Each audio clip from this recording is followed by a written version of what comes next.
Let's talk tourism. Senor Gustavo Segura has served as Costa Rica's tourism minister throughout perhaps the most trying period in the country's history. Prior to that, he worked a variety of roles in travel, consulting, and private equity. 2 decades of experience prepared him for this fateful moment where he stepped up and became, dare I say, one of Costa Rica's finest tourism heroes.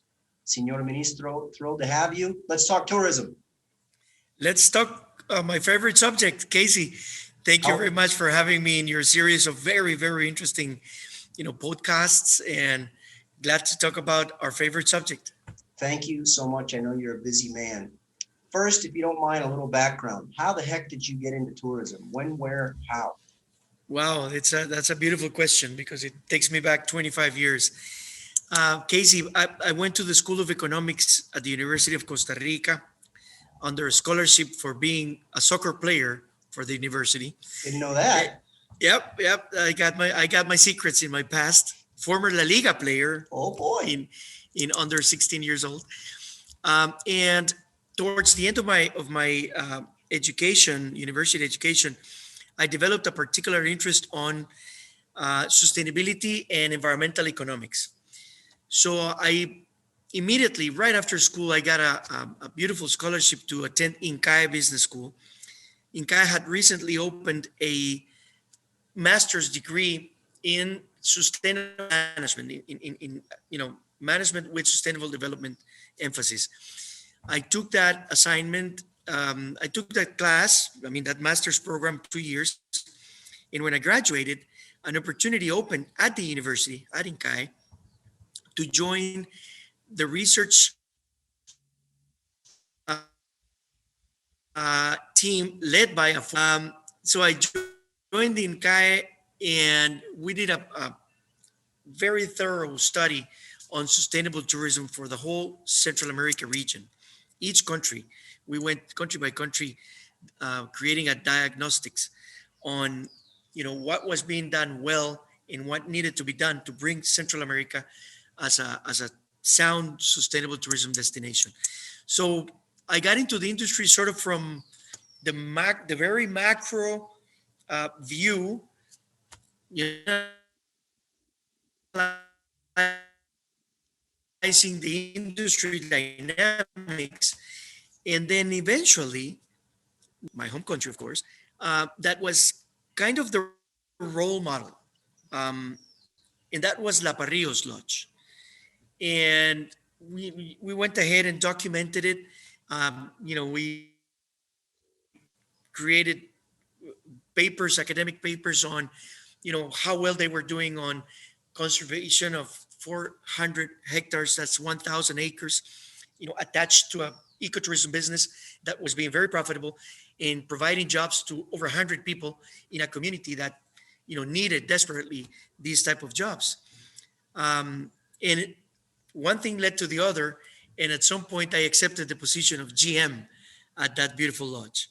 So that's how then I entered the hotel management arena, which has then remained for over 20 years now. Boy, it's incredible how many tourism careers La Parrillos have launched.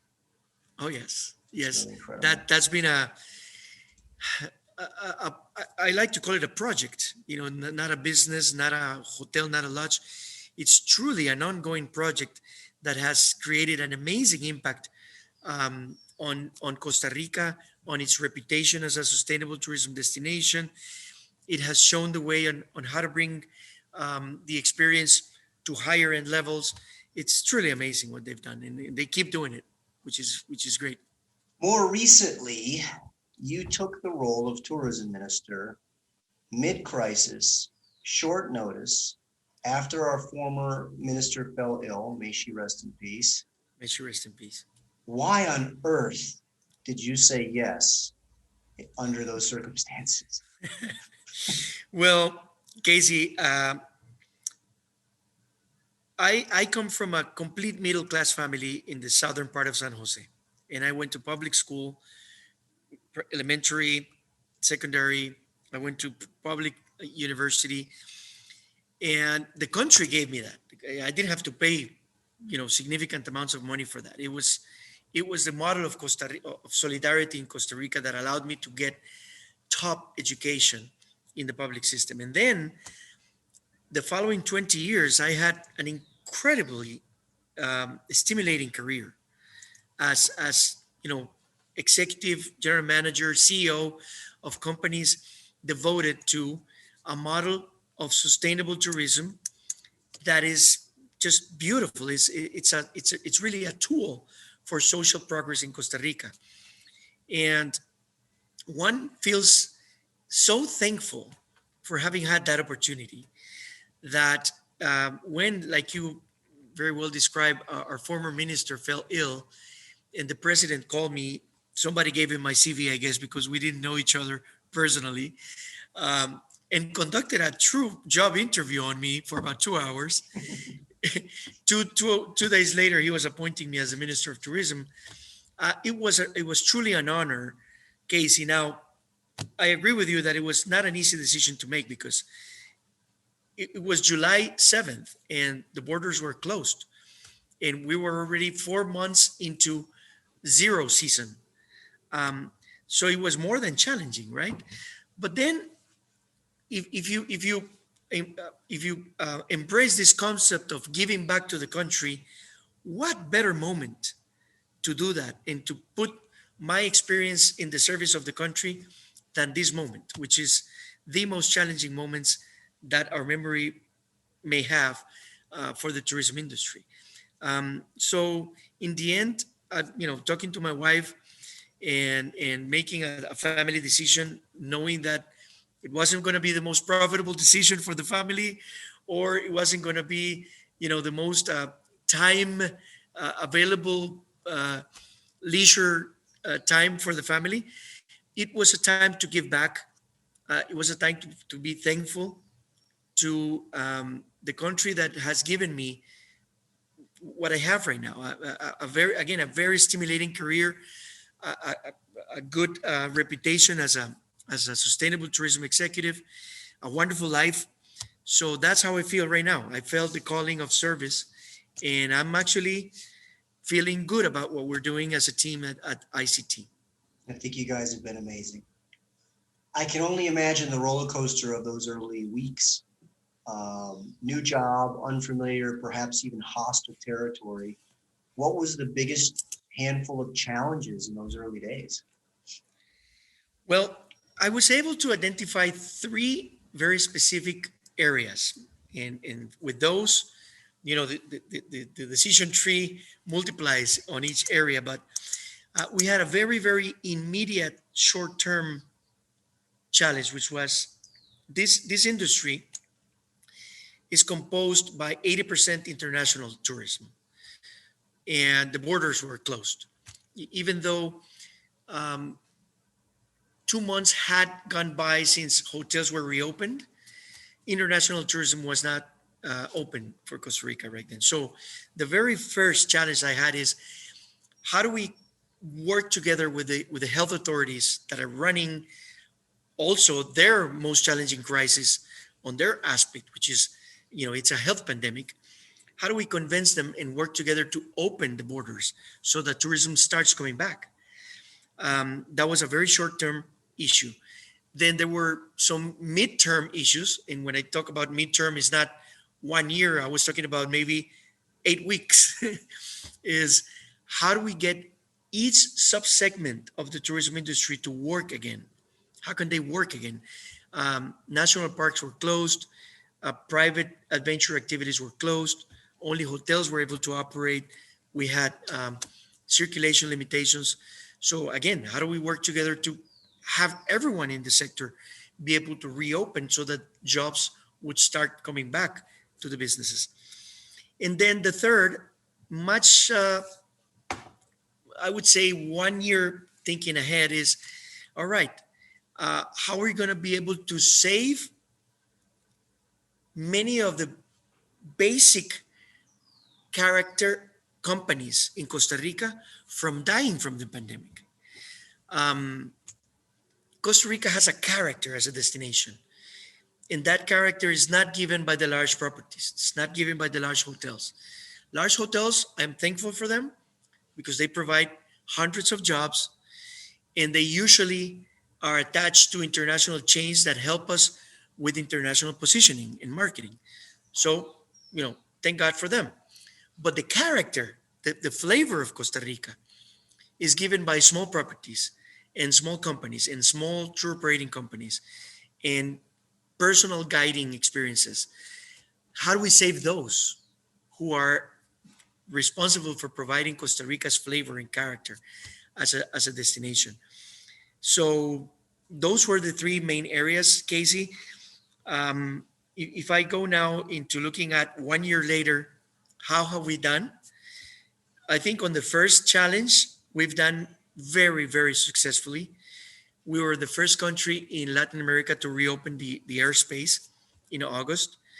Um, we went on to November, making very bold decisions that a lot of people criticized, such as let's eliminate the COVID testing to enter the country. And a lot of people said, why? Why are you doing that? We're in the middle of a pandemic. And I said, well, because we have data. These are data driven decisions. In the months of August, September, and October, we had 15,000 tourists enter the country. Zero of them acquired the virus while being in Costa Rica. That told us right there that the implementation of protocols was very well done by the private sector. And we looked at a paper from the Pan American Health Organization that said for international travel, beware of the PCR tests because they increase the cost of traveling for families and they're not a guarantee that people will not carry the virus from one country to the other because the day you take your test, that's like a photograph. It's the moment that you're testing. You may be free of the virus right then, but if 3 days go by before you board a plane, you may get infected before boarding the plane. So, in practice, that's not a guarantee. So we decided to eliminate that requisite, and that helped us see a steady increase in international arrivals from November 1st up until this day.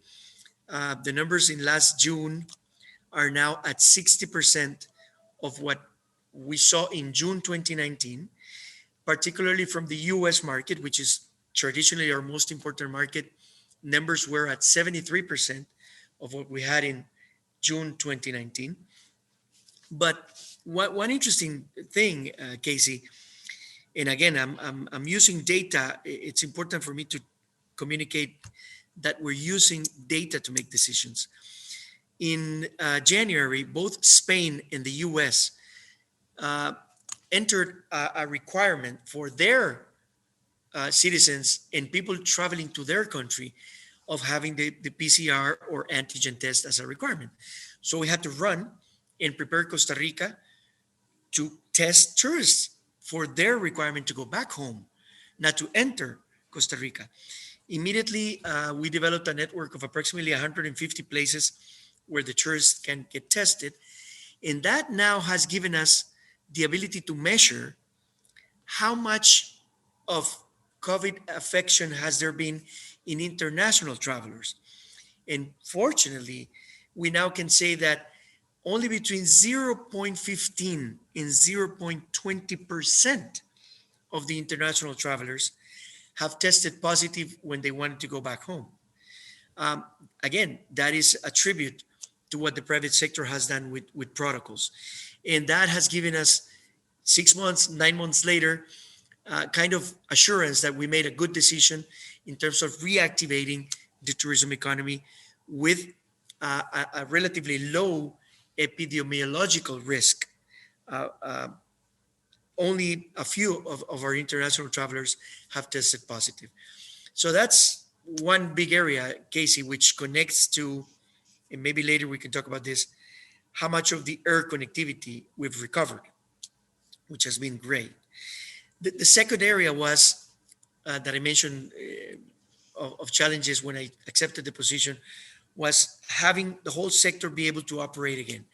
That has required a lot of talking, conversations, negotiations, if you will, with the health authorities, because they were afraid of canopy tours to operate because they said, well, there's very close contact between a tourism server and the client.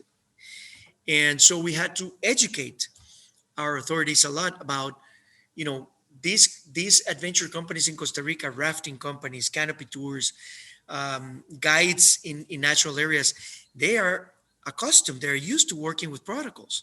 They're very professional. They can do their job really well.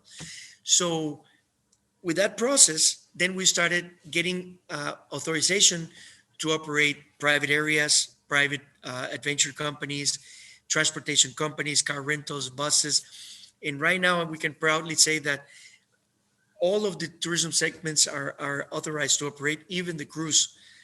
We've authorized to operate since as of September 1st, coming up in 1 month. The third challenge has proven to be the most difficult, Casey. And I have to admit that when it comes to how do we help companies navigate through these very, very complicated waters of zero business for so many months, companies need tax breaks. They need breaks on cost of services for a few months. They need softer credit conditions. Well, everything I've just said is not within my legal reach as a Minister of Tourism. My role there is to go and talk to the institutions that are in charge of the rates of electricity, on water, of taxing. Um, uh, you know, the banks are in charge of, how much credit do they give, in which conditions. So I spend a great deal of my time talking and negotiating with other institutions to provide better conditions for the tourism sector. Some of them we've achieved, some we haven't. But it is the sad reality that the pandemic hit Costa Rica on its worst fiscal situation historically as well. So it's not like the country has now a fiscal health in order to provide, uh, direct help, direct bonds for jobs to be kept, as we've seen in other countries. But the good news is the tourists are coming back, and I think the best help we can provide to the sector is put the clients on the hotel rooms, put the clients on the tour buses, put the clients on the car rentals, put the clients on those trails guided by amazing professional sustainable tourism guides that we have in Costa Rica, and that is already happening. So we're doing the One, best we can. one thing you alluded to is all the new flight connectivity. Like, this is something that's been an absolute boon post-crisis, perhaps in some part because those planes aren't flying to Europe, I would assume. Costa Rica's added a gaggle of really interesting new routes lately. Tell me a little bit about how that's occurred. That's definitely the most successful aspect of what we've seen happening in the past 6 to 9 months. Um, Again, Casey, we need to understand that domestic tourism is important for sure. It's important not only because it provides cash flow for the companies, but it provides pride to Costa Rica as well, to Costa Ricans, when they see the country that so many people in the world want to come and pay a lot of money to visit. So domestic tourism has different levels of importance. But when we stick to the cold facts, it only amounts to 15 to 20% of the market. So for us to continue being successful as a tourism destination, and for us to continue being successful as having tourism as a social progress tool, we needed international tourists back here. And without the airlines, there's no international tourism. So we have been putting a lot of time, effort, and strategy into how do we recuperate the routes that we had before the pandemic, and how do we take advantage of the opportunity that first our geographic location provides us with advantages when it comes to the US and Canada and Mexican market.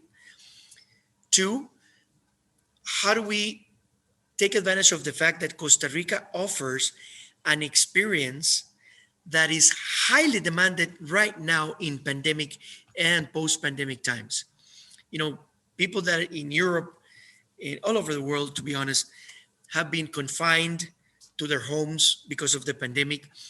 People now are valuing time with their family, time with their spouses, time with themselves, eating better, going back to nature, going back to significant encounters with nature, with friends, and not so much uh, lots of agglomeration, lots of party, lots of, not the kind of experience that Costa Rica offers, but what truly Costa Rica offers is kind of a making peace with your own spirit. And with that in mind, and seeing what the market trends are now shifting towards, we knew that we had to move fast on recuperating airline routes in order to serve that demand that evidently we're seeing it, especially from the U.S. So with that said, right now we can thankfully say that of the airlines that were serving Costa Rica from the U.S., they're all back, plus one more, Frontier, and more important than that, all of the former routes are back, but we've been able to add new, very important routes. We never had flights direct from San Francisco before. Now we do. Huge. We have now flights from Austin, Texas, coming up. Um, we have four airlines serving the Los Angeles market. Before we only had one. Amazing. Before we had only two airlines serving Florida. Now we have five. So I think we've been very successful, not only recuperating air routes, but conquering new routes. And when it comes to the European market, you know, even though the numbers show that of the tourists that we've received so far, only approximately 15% of them come from Europe. The truth is that of the six airlines that we had on direct connections from Europe before the pandemic, five of them are back. We have Iberia from Spain, Lufthansa from Germany, Edelweiss from Switzerland, KLM from Holland, and Air France from Paris. We missed British Airways. They said they're coming back in November. And now we have Iberojet, a second airline from Spain, already flying to Costa Rica twice a week. So what that tells me, Casey, is that they're seeing something, right? I mean, airlines are the type of business that they're not going to open a new route just to see if they get it or not. They're very, very professional and good at estimating demand for the future. Yeah. This is an industry that truly requires planning, which is one of the reasons why I wanted to open our international airports as soon as possible, because it sent a message to airlines about how ready Costa Rica is. So, in a nutshell, I think the most successful aspect that we've had is air connectivity. Huge. I mean, this gives me a lot of hope that in some ways, perhaps we're building back better, as they say. You, in your capacity, have also had a lot of opportunity to represent Costa Rica to the world, mingling with other tourism ministers. I'm sure that's given you some new perspective and appreciation of the country. What do you think makes Costa Rica such a special place in the mind of the traveler? Casey, the single aspect that can be easily said, but in a very difficult way implemented, is that this country has been able to maintain a consistent vision for its tourism industry for 3 decades.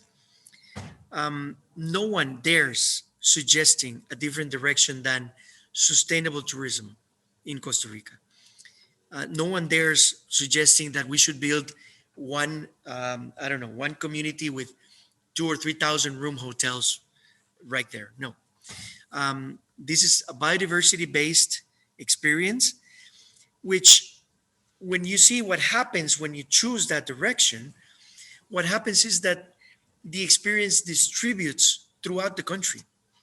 Uh, One of the most difficult conversations that as a minister you have when you go to the communities is they tell you, why doesn't the ministry promote Monteverde internationally? Or why don't you promote Puerto Viejo in Limon?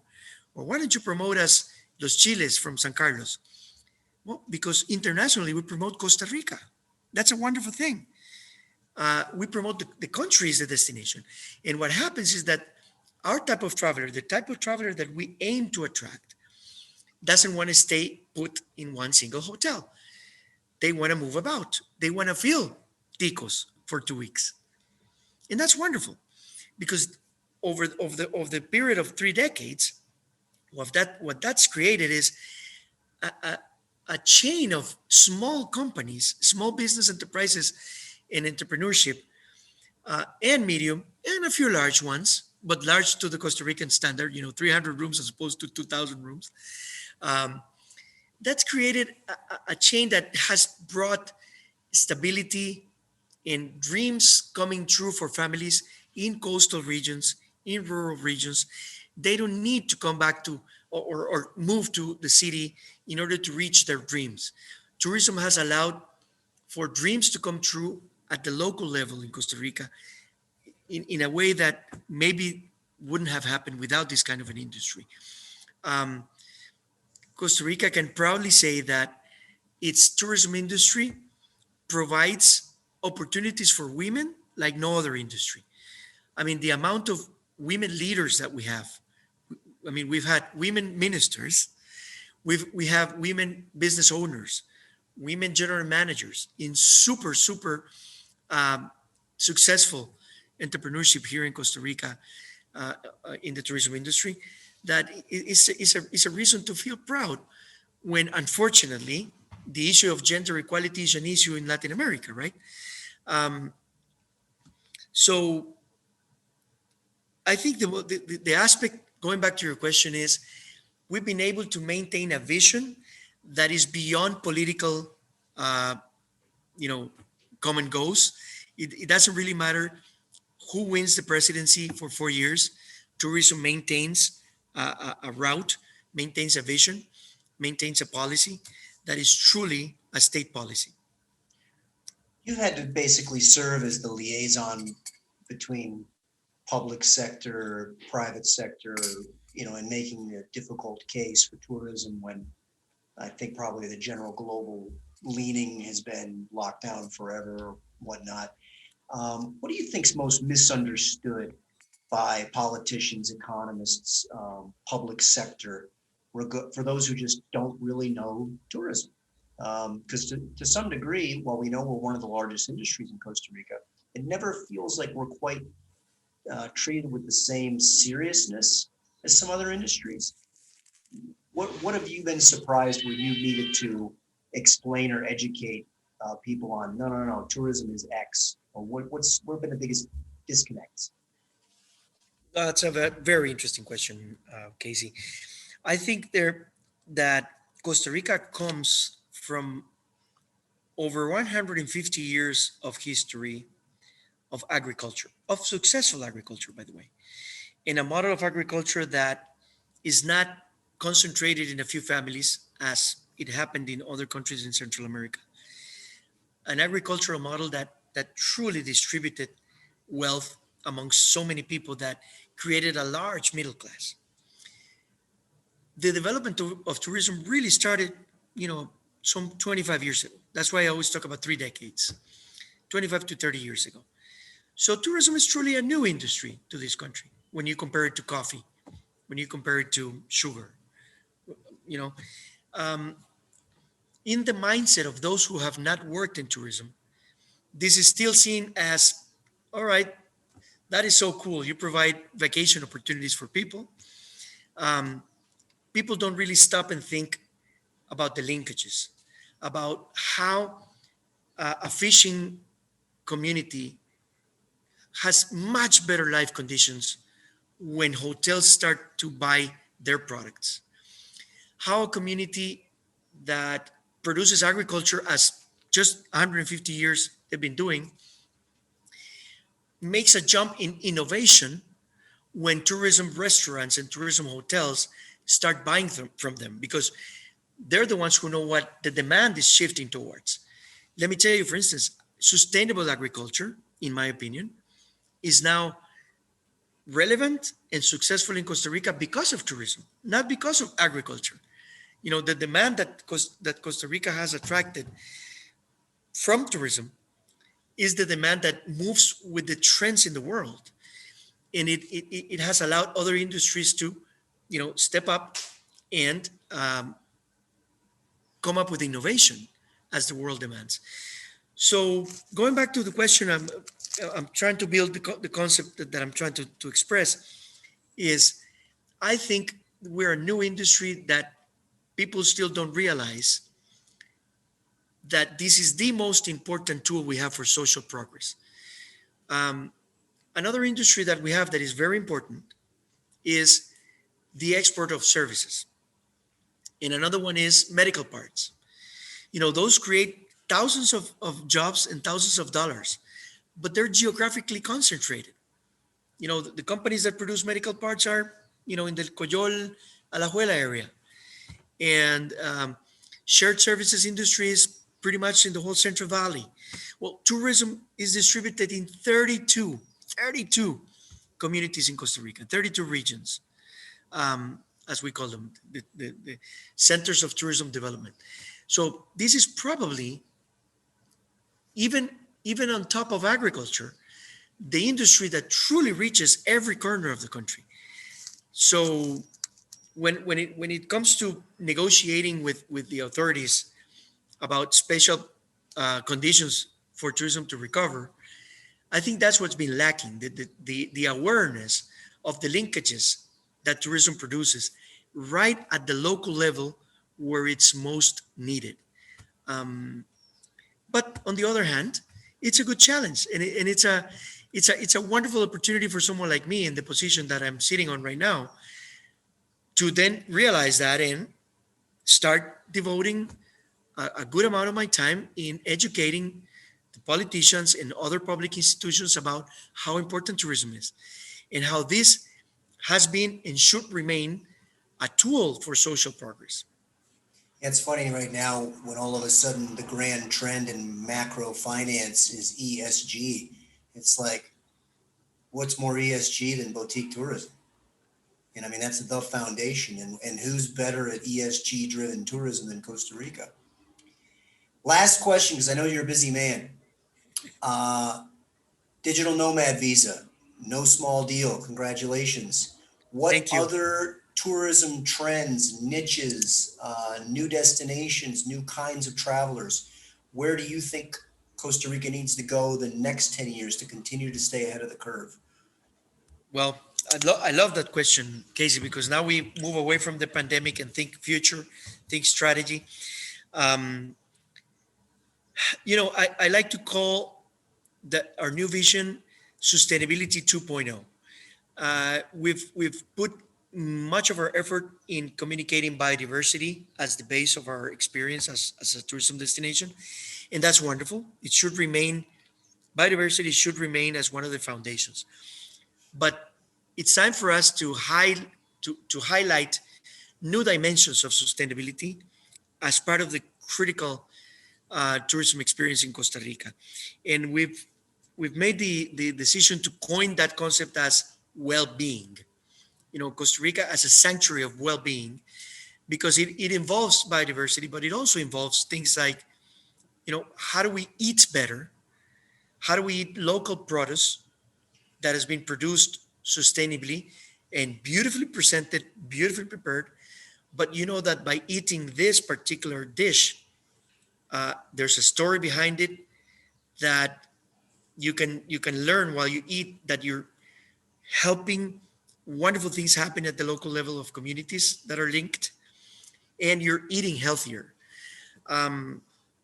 We see how the concept of uh, yoga, of meditation, of you know taking care of yourself as a human being, as a soul, can be transparent to not just an eco lodge. You can come to Costa Rica for a business convention for 5 days and still have a wonderful, healthy meal experience and meditation experience, even if you don't get the chance to go to the national parks. So I think the future for us, um, Casey, is to truly take advantage of the few good news that the pandemic is leaving us. And that is the world now wants more nature-based experience, but experiences that also nurture your soul, your relationship with your loved ones. And Costa Rica is ideal to provide the platform for people to feed their souls. And I'm sorry if I sound a little bit, uh, you know, esoteric, but it's the truth. People look for Costa Rica to have an experience that enriches them, not just a vacation, but an experience that will make you grow as a human being. And when you turn that into business, you have to look at segments. The digital nomads are right there in that category. These are people that have jobs, either self, produce jobs or work for other companies that allow them, to be connected to a computer and perform no matter where you are. Well, and we just approved a law that will expand the visa to 1 year, renewable to 2 years for those who want to come and be long-term stay tourists. Um, Costa Rica is also an ideal destination for film productions. The pandemic also left an industry with excess of demand, which is the documentary and the Netflix and Amazon and Disney Plus kind of series and movies. Well, we should be getting a lot of demand for shooting those productions here in Costa Rica. That's an area that is highly competitive. Other countries have strong incentives to attract that segment. We're working on improving our profile for attracting those as well. Um, but in general terms, we're also working on making sure that the whole industry understands this well-being concept in order to improve your menus, in order to, truly think about who you're buying your produce from. How do you communicate the experience to the guest? We need to come together as a whole industry, even if you're a small company or a larger 300-room hotel, doesn't matter. We should all move towards the direction of, community experience has to always be there. Um, Relevant gastronomy based on local produce has always, it has to be there. Spaces for meditation, for, you know, making peace with your own soul has to be there, no matter what part of Costa Rica you visit and no matter what segment you belong to. So that's where we're heading towards, Casey. Wonderful. I think there's so much opportunity out there, and in a lot of ways, this crisis has given us a gift in a lot of ways. And so thankful that you said yes. You've done an amazing job, and we're extremely thankful for the wonderful way that Costa Rica and the ICT has navigated the pandemic. Senor Ministro, thank you so much for your time, and hope to talk to you again soon. Casey, I look forward to the next time you give me this opportunity. Muchas Bueno, gracias. Cervezas pronto. Ciao. Ciao. Let's talk tourism.